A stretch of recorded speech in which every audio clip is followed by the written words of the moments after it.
Hello everyone, those aspirants who are having PSIR as their option, I'll give a small tip by which they can prepare their international relations in a very elaborate and comprehensive manner.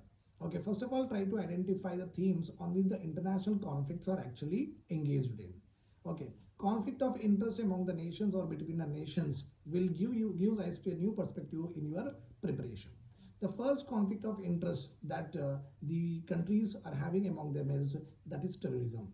India, Pakistan, or Israel and Hamas, or the US invasion of Afghanistan and Iraq, okay, basically are concerned or cornered because of what terrorist activities, right or wrong. The conflict itself is because of terrorism.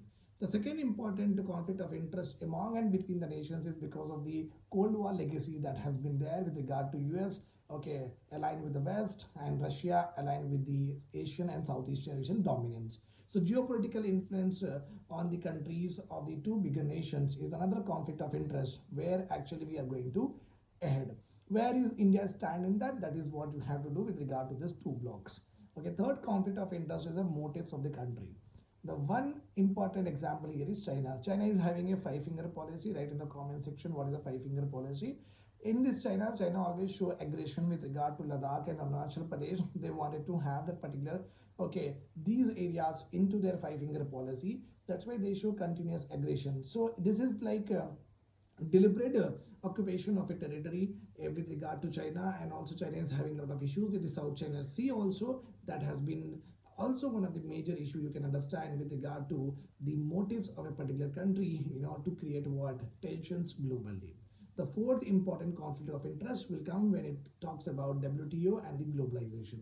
WTO also talks about free trade, okay, no taxes among the nations, borderless taxes should be there, okay, but they also talked about provisions with respect to what agriculture, and they always say that agriculture subsidies should not be given, okay, as such in general.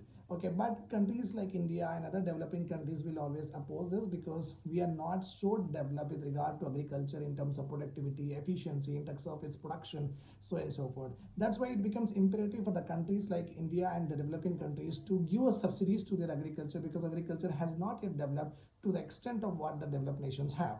So these are the four important conflict of interest generally are at this point of time has been there in the news at every time. So that is the reason, if you are able to understand the total concept about all these conflict of areas, so your much of the syllabus will get what open up for you, and you can prepare very well for your examination.